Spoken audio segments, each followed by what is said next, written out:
channel. My name is RJ, your tarot card reader. Take what resonates and leave those not for others. Watch on your own risk.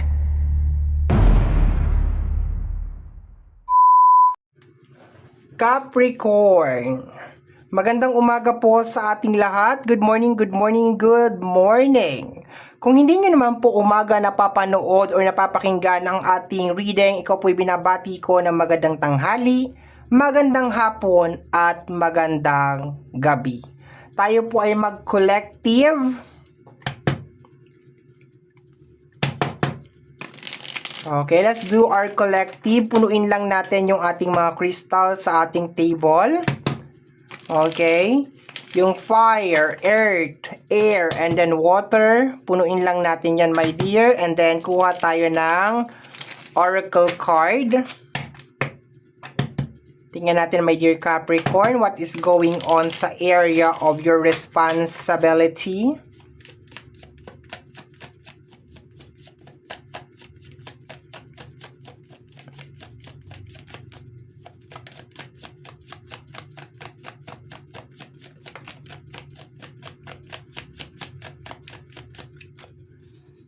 We have here the energy of the Empress para sa energy ng love, ay ng fire. Earth, Two of Swords.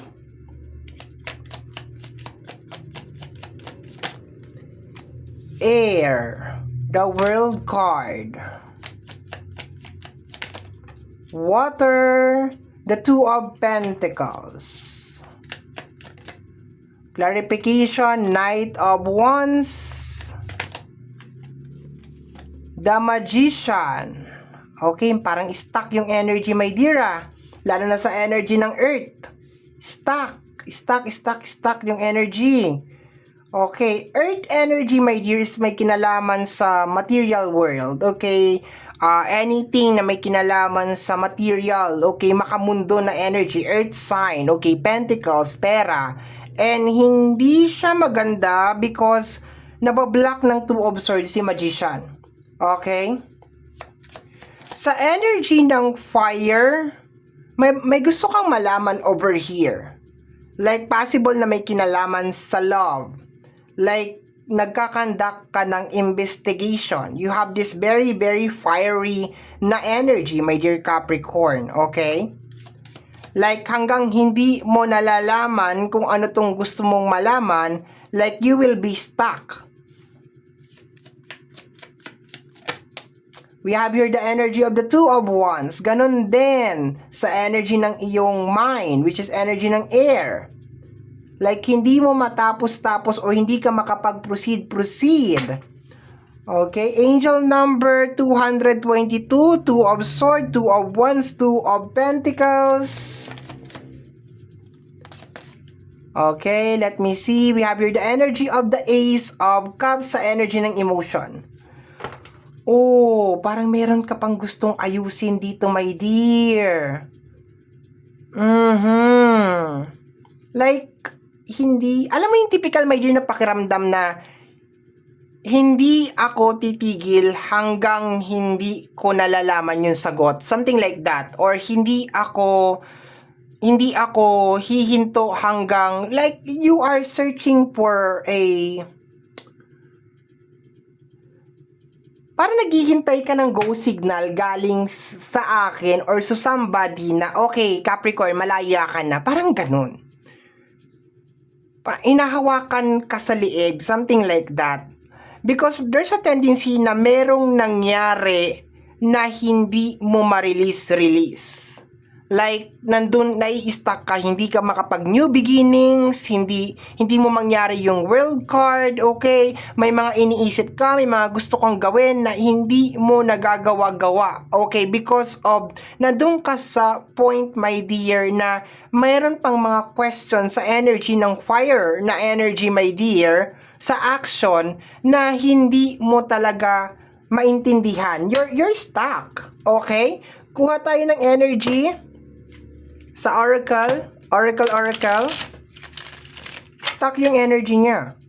Sa energy ng emotion, like sinasabi dito, my dear, that you just need to let it go. Parang wag mo nang bigyan pa ng deeper explanation, deeper understanding na, ay okay, kaya niya ginawa sa akin to, kasi ganito, kasi ganyan, kasi ganon. Parang wala namang valid na reason. No? Parang nandun ka sa moment na, okay, bibigyan pa natin to ng kahulugan. Like, bibigyan pa natin to ng mas maganda pa na meaning. Okay. Tingnan natin.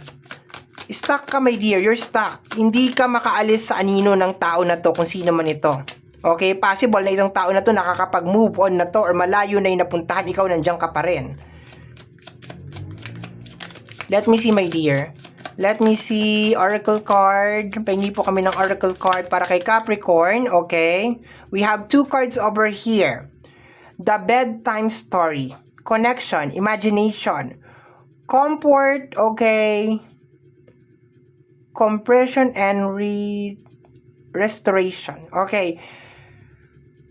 I think, my dear, based on this card, na parang naging ano mo tong tao na to, is more on parang sumandal ka sa tao na to too much. Okay? Is like, kumukuha ka ng energy sa tao na to and nandun ka sa point na, bakit? Why is like that? Stop and smell the rose. To the point na parang hindi mo na na-appreciate, my dear, that you have all the capacity para maibalik sa ayos ang buhay mo. Okay? Ang gulo ng energy, my dear. Ang gulo ng energy.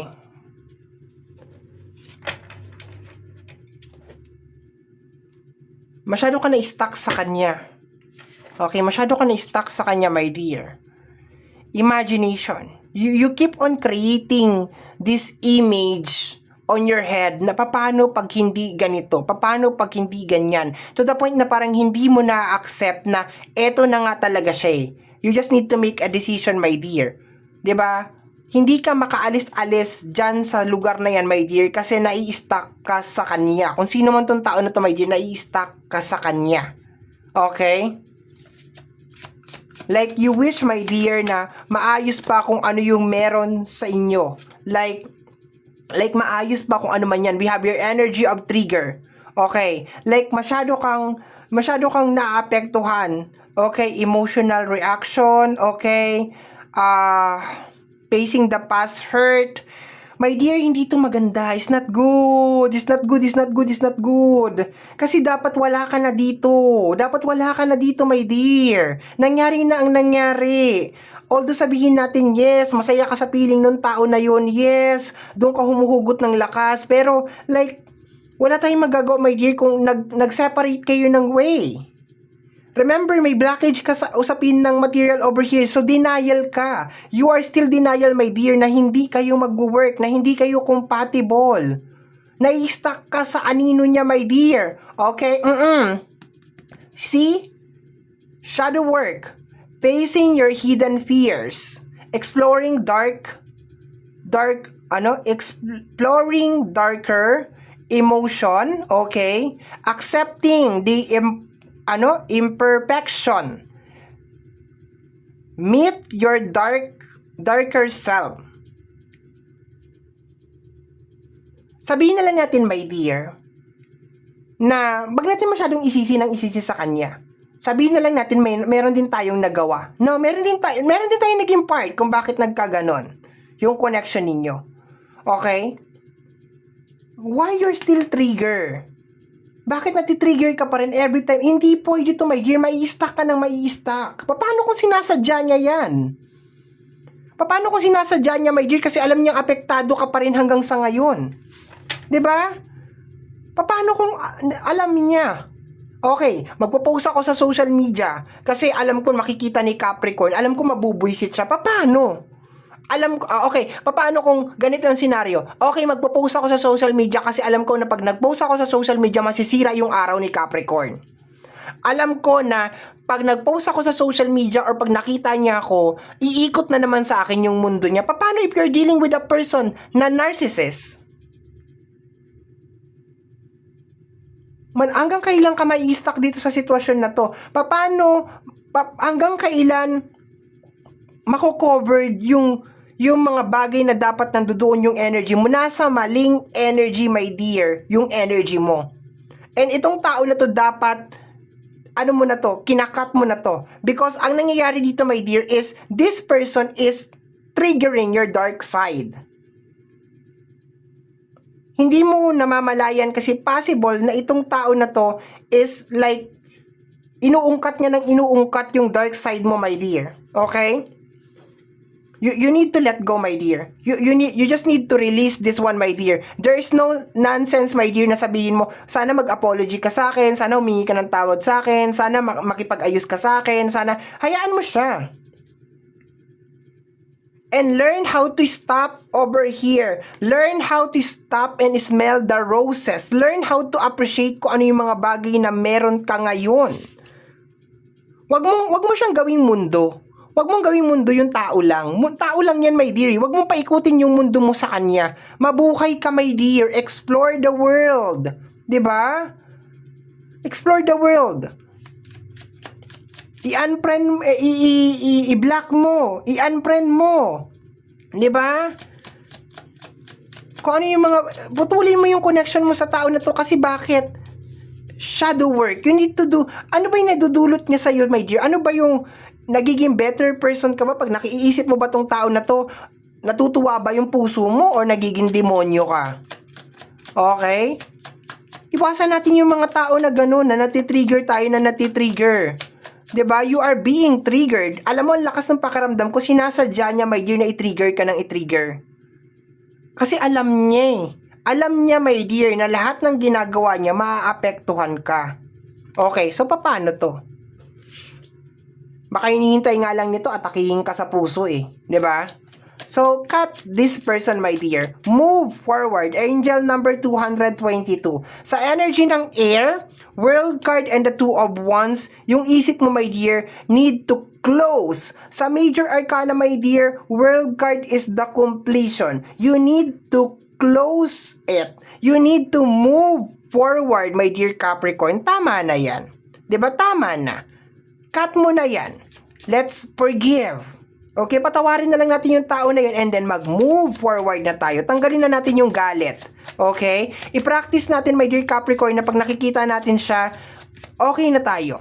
Pag nakikita natin yung post, okay na tayo. Hindi na tayo triggered. Kung hindi talaga kaya, i-unfriend mo, i-unfollow mo. 'Di ba? Mag-deactivate ka muna. Wait a minute. I feel unbalanced and uneasy. I don't know what to do. Sinasabi ko na sa'yo, my dear, what to do. Patawarin mo yung tao na yan. Kung sino man yan. 'Di ba? Although sabihin natin, masaya ka sa feeling niya, naging comfort zone mo siya, marami kang mga pangarap, my dear, na binuo kasama tong tao na to, and so on and so forth, kung ano-ano pa yan. Pero hindi nga nag-work. So, anong gagawin natin? You try to fix it? Paano kung ayaw magpa-fix nung kabila? Paano kung ayaw niya talagang ayusin to? Ano mangyayari sa'yo? Mapipending ka dyan? My dear, kailangan mo ng isara to. Pakiramdam ko medyo matagal-tagal na to, my dear. That's why you feel unbalanced and uneasy. Kasi bakit? Apektado ka pa rin nung anino niya, my dear. You see? Apektado ka pa rin nung anino niya hanggang sa ngayon. Everything na magpo-post siya, everything na makikita mo siya, natitrigger yung sakit, yung kirot sa puso mo, my dear. Uulitin ko, paano kung sinasadya niya to? Paano kung gustong-gusto niya, my dear, na nakikita kang nasasaktan at nahihirapan? Paano kung gustong-gusto niya, my dear, na nakikita ka na kinakain ka ng galit, ng insecurity, ng stress, ng pressure? Paano kung yun talaga yung pinaka-agenda niya talaga, my dear? To slowly destroy you. My dear, I hope na itong reading na ginawa natin ngayon ay magsilbing wake-up call sa'yo, my dear. You need to move forward. You're stuck. Sa energy ng earth, you are stuck, my dear. Okay? Nakakross pa yung kamay mo dyan, no? Gusto mo malaman kung mahal ka niya, my dear? Kung, eto, sa energy ng fire, gusto mo malaman? Anong gusto mo malaman, my dear? Gusto mo malaman kung mahal ka ba niya? Kung babalik ba siya or something? Kasi, my dear, kung gusto mo niyan makipag-ayos, makikipag-ayos na, hindi niya na patatagalin ng ganito. Kung talagang importante ka sa tao na yan, hindi ka niya matitiis ng ganito katagal. You're hoping and praying na sana one of this day bigla siyang mag-a-appear sa harapan mo yung sasabihin, Capricorn, I'm very, very sorry. Paano pag hindi niya ginawa yun? Ano mangyayari sa'yo? You will be stuck. You're hoping na isang beses bigla siyang mag-a-appear sa harapan mo yung sasabihin niya, Capricorn, sana ayusin natin to. Let's forgive. You are waiting for somebody. Kumbaga parang naghihintay ka, my dear, na palayain ka niya. Bakit kailangan mong hintayin na palayain ka niya? Dapat ba binibigay mo sa sarili yan? Sa sarili mo yan. Dahil sinasabi mo sa sarili mo na malaya na ako. Ayoko na. I'm done. Okay? My dear Capricorn, maganda, masarap mabuhay. Marami tayong dapat ipagpasalamat araw-araw.